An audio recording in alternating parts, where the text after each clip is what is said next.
Hi, everybody. So we are going to be working on the problems from yesterday. So I'm going to start by going over problem number 3 and then 4, and then some of the homework problems that you were assigned as well. So if you can get out your work from yesterday, we're going to start with number 3, and I'm going to read it, and we're going to talk about what you're meant to do and how to do it, and hopefully that'll give you a better idea of what is the expectation when you guys do end up in integrated 1. So it says sometimes two machines at the function factory are stacked on top of each other. When a value for x is input into the first machine, an output value comes out. So an input is going into the first machine, and an output comes out. That output then becomes the input for another machine. See the diagram at the right. So we have something going in, and then something's going to pop out. And that thing is actually going to go into the second machine. Okay. Now, you've done this before. We had functions as an entire unit that we did in QR. So you do know how to work this, and we have done something just like this. The reason integrated 1 is different is because it takes all these words, and you have to read the words and try to figure out what it's saying. It really is simple. You're just plugging something in, seeing what happens. So it says, work together with your team to determine the outputs from each of the function machines at the right.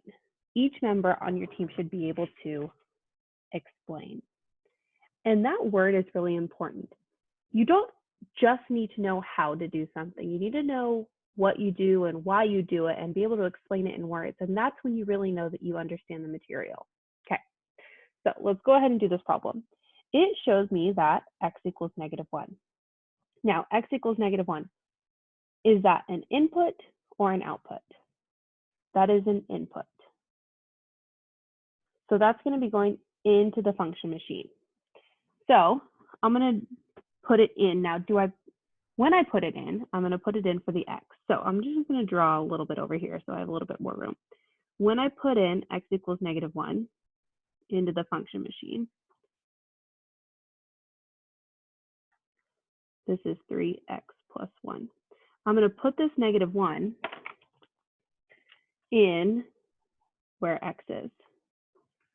So that'll be 3 times -1 plus 1. 3 times -1 is -3, plus 1 is -2. So that is the output coming out of that first machine is -2. That's the output. And then like it said in the directions, that output then becomes the new input for the second function.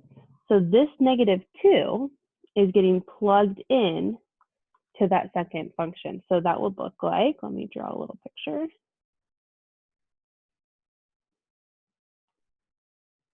This is x equals -2 because that's that input, and our function is x squared.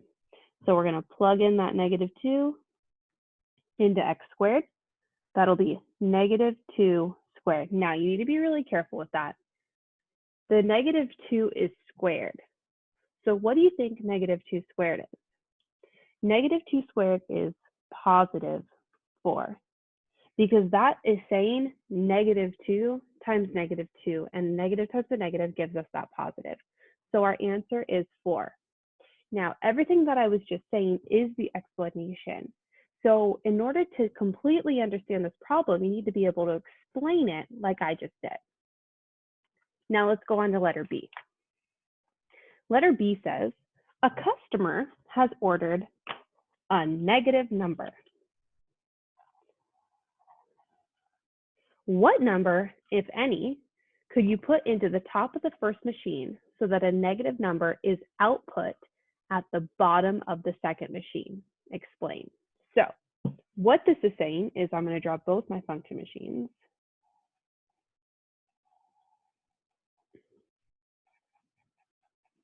I have two function machines stacked on top of each other, and they're the same machines as up top. And what this is saying is it wants you to tell you some number in here, right there, this question mark gets plugged in, and then at the very bottom down here, that's a negative number. So I want you to think about that. Do you think that there is a number that you can plug in here and push it all the way through here and get a negative number? If you'd answered yes, that there is a number here, my question to you is, what number can you plug in to an x squared to get a negative number? Now, the answer is you can't, because x squared will always be positive.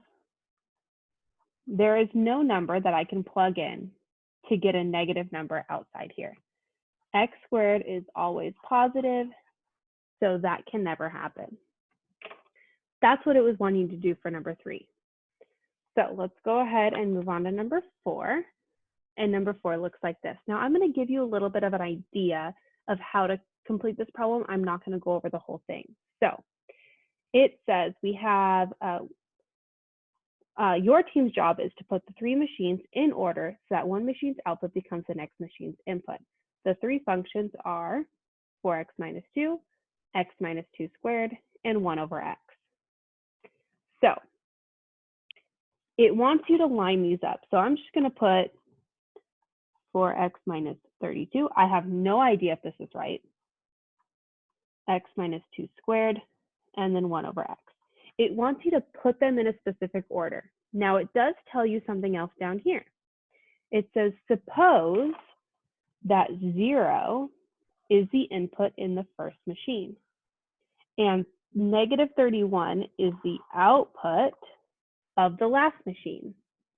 Are there any of these function machines that could not possibly be the last machine? That's the first question. So you need to see if negative 31, can anything not be this to make a negative number? And we did just talk about that. So I'm not gonna go over that one. Now, what it wants you to do is it wants you to figure out the order. So I'm just gonna pretend like this is the order.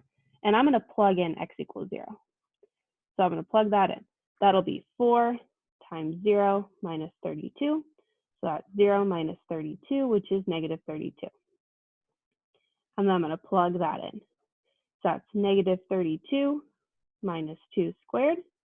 That's negative 34 squared. Oh, I don't know what negative 34 squared is. I'm going to have to put that in my calculator. So that's going to be 1156, and I'm going to plug that in to that one, and that's going to be 1 over 1156. And when I put that in my calculator, I get something very small. I'm just going to leave it like that. Is that what I wanted? I wanted negative 31, so obviously that's not the right order, which is okay. In integrated 1, you have to understand that it is okay to get the answer wrong the first try, because it wants you to try different things and it wants you to keep working. So that was not the right order. So you'd want to try something else. Maybe 1 over x, x minus 2 squared, 4x minus 32.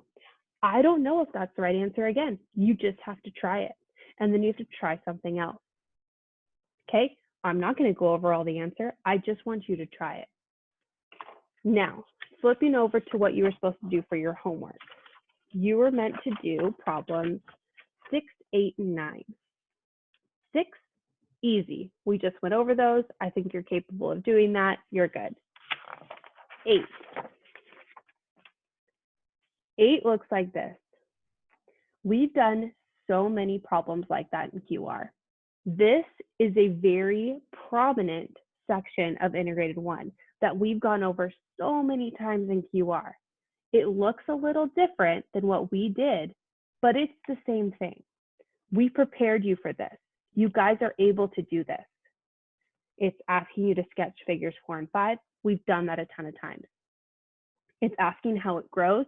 We've also done that a ton of times. And then it's asking for figure 0. We made our tables. We figured that out as well. Okay, so you are able to do that problem. Number 9. We've done these since day 1 in QR. So just so that you can check your answers, okay, I'm going to give you the answers. I want you to make sure that you tried them at least, before just copy down the answers because that's not going to help you. So that's negative 59. We have positive 17, negative 72, positive 7. Okay, so this is going to be a positive 6 and then a negative 4, so that's a negative 24. We're going to have a negative 25.